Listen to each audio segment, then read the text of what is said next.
ನಮಸ್ತೆ ಸ್ನೇಹಿತರೆ, ನನ್ನ ಯೂಟ್ಯೂಬ್ ಚಾನಲ್ಗೆ ಸ್ವಾಗತ. ಹೇಗಿದ್ರೆ ಎಲ್ಲರೂ ಚೆನ್ನಾಗಿದ್ರೆ ಅಂತ ಭಾವಿಸ್ತೀನಿ. ಸ್ನೇಹಿತರೆ, ನಾವೀಗ ಕಲ್ಲತ್ಗಿರಿ ಬೆಟ್ಟದಲ್ಲಿರುವಂಥ ಜಲಪಾತಕ್ಕೆ ಹೋಗ್ತಾ ಇದ್ದೀವಿ. ಅಲ್ಲಿ ಒಂದು ದೇವಸ್ಥಾನ ಕೂಡ ಇದೆ. ಈ ಬೆಟ್ಟದಿಂದ ಹರಿಯುವಂಥ ನೀರು ತುಂಬ ಪವಿತ್ರವಾದ ನೀರು ಅಂತಾನು ಹೇಳ್ತಾರೆ.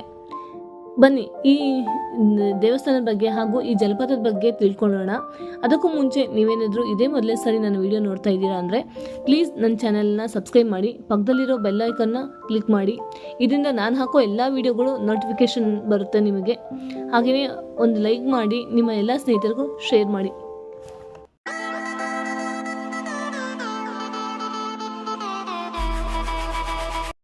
ಸ್ನೇಹಿತರೆ, ಈ ಗೇಟ್ ಏನಿದೆ ಇಲ್ಲಿಂದನೇ ಕಲ್ಲತ್ಗಿರಿ ದೇವಸ್ಥಾನ ಸ್ಟಾರ್ಟ್ ಆಗುತ್ತೆ. ಬನ್ನಿ ಸ್ನೇಹಿತರೆ, ಕಲ್ಲತ್ಗಿರಿ ಫಾಲ್ಸ್ ಬಗ್ಗೆ ಹಾಗೂ ಅಲ್ಲಿರುವ ದೇವಸ್ಥಾನಗಳ ಬಗ್ಗೆ ತಿಳ್ಕೊಳ್ಳೋಣ.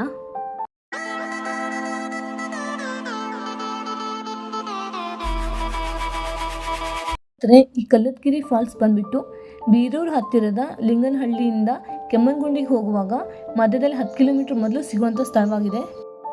ಈ ಪುಣ್ಯಕ್ಷೇತ್ರವು ಋಷಿ ಅಗಸ್ತ್ಯರು ಹಲವಾರು ವರ್ಷಗಳ ಕಾಲ ನಿರಂತರವಾಗಿ ತಪಸ್ಸು ಮಾಡಿದ ಪಾವನ ಭೂಮಿಯಾಗಿದೆ. ಶತಶತಮಾನಗಳಿಂದ ಇಲ್ಲಿ ಹರಿಯುತ್ತಿರುವ ಜಲಪಾತದಲ್ಲಿ ಸ್ನಾನ ಮಾಡಿದರೆ ಅತಿ ಕಠಿಣವಾದ ರೋಗಗಳು ಗುಣವಾಗುತ್ತವೆ. ಈ ಸ್ಥಳದ ಗುಹೆಯೊಳಗೆ ವೀರಭದ್ರ ಸ್ವಾಮಿಯು ನೆಲೆಗೊಂಡಿದ್ದಾರೆ. ಜನಗಳ ಮೈ ಮೇಲೆ ಬರುವಂಥ ದುಷ್ಟ ಶಕ್ತಿಗಳನ್ನು ನಾಶ ಮಾಡುವಂಥ ದೇವರು ವೀರಭದ್ರ ಸ್ವಾಮಿ. ಈ ಕ್ಷೇತ್ರವು ಧಾರ್ಮಿಕತೆಯ ಜೊತೆಗೆ ಪ್ರಕೃತಿ ಸೌಂದರ್ಯದಿಂದಲೂ ತುಂಬಿ ತುಳುಕುತ್ತಿದೆ.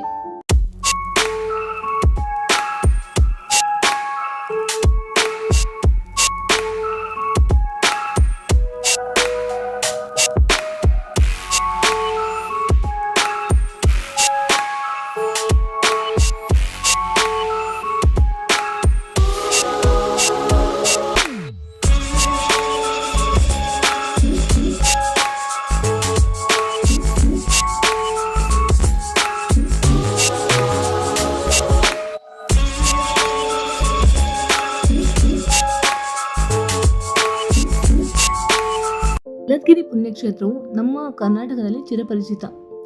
ಬೆಟ್ಟ ಗುಡ್ಡಗಳ ನಡುವೆ ಔಷಧಿ ಶಕ್ತಿಯುಳ್ಳ ಗಿಡ ಮರಗಳ ನಡುವೆ ಹರಿಯುವಂಥ ಕಲ್ಲತ್ಗಿರಿ ಜಲಪಾತದ ನೀರಿನಲ್ಲಿ ಸ್ನಾನ ಮಾಡಿದರೆ ಹಲವು ಕಾಯಿಲೆಗಳು ವಾಸಿಯಾಗುತ್ತದೆ ಎಂದು ಜನರ ನಂಬಿಕೆಯಾಗಿದೆ. ಇದು 300 ಅಡಿ ಎತ್ತರದಿಂದ ಹಂತ ಹಂತವಾಗಿ ಬೀಳುತ್ತದೆ. ಇಲ್ಲಿ 2 ಆನೆಗಳ ಮಧ್ಯ ಹಾಗೂ ಬ್ರಹ್ಮದೇವನ ಪಾದಕಮಲಗಳಿಂದ ಧುಮುಕುವ ಮನೋಹರವಾದ ದೃಶ್ಯವಾಗಿದೆ. ಇದು ವಿಜಯನಗರ ಕಾಲದಲ್ಲಿ ನಿರ್ಮಿಸಲಾದ ದೇವಸ್ಥಾನವಾಗಿದೆ. ಇಲ್ಲಿ ಪ್ರತಿ ವರ್ಷವೂ ಕೂಡ 3 ದಿನಗಳ ಕಾಲ ಜಾತ್ರೆ ನಡೆಯುತ್ತದೆ. ಭಕ್ತಾದಿಗಳು ಈ ನೀರಿನಲ್ಲಿ ಸ್ನಾನ ಮಾಡಿ ದೇವರ ದರ್ಶನವನ್ನು ಮಾಡುತ್ತಾರೆ.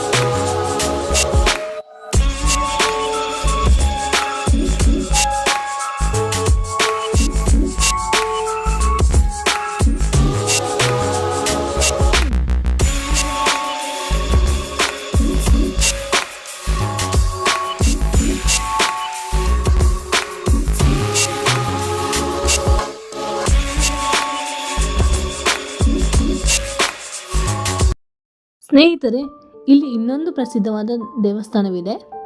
ಇದು ಕಟ್ಟಿನ ಚೌಡಮ್ಮ ದೇವಿಯ ದೇವಸ್ಥಾನ. ಈ ದೇವಿಯ ವಿಶೇಷತೆ ಏನೆಂದರೆ ಇಲ್ಲಿ ಹಲವಾರು ರೀತಿಯಲ್ಲಿ ಪವಾಡಗಳು ನಡೆದಿವೆ. ಈ ದೇವಿಯ ಹತ್ತಿರ ನಾವು ಒಂದು ಹೂವನ್ನು ಇಟ್ಟು ಬೇಡಿಕೊಂಡರೆ ನಾವು ಬೇಡಿದಂಥ ಬೇಡಿಕೆ ಈಡೇರುವುದೋ ಇಲ್ಲವೋ ಎಂದು ಕ್ಷಣ ಮಾತ್ರದಲ್ಲಿ ನಮಗೆ ಸೂಚನೆ ನೀಡುತ್ತಾಳೆ. ಅದು ಹೇಗೆ ಎಂದರೆ, ನಮ್ಮ ಬೇಡಿಕೆ ಈಡುತ್ತದೆ ಎಂದರೆ ಬಲಗಡೆಯಿಂದ ಹೂವನ್ನು ನೀಡುತ್ತಾಳೆ. ಹಾಗೆಯೇ ನಮ್ಮ ಸಂಕಲ್ಪ, ನಮ್ಮ ಬೇಡಿಕೆ ನೆರವೇರಿದ ನಂತರ ಇಲ್ಲಿ ಬಂದು ಹೊರಗೆ ತೀರಿಸಿ ದೇವಿಗೆ ನೈವೇದ್ಯವನ್ನು ಅರ್ಪಿಸಿ ಹೋಗುತ್ತಾರೆ.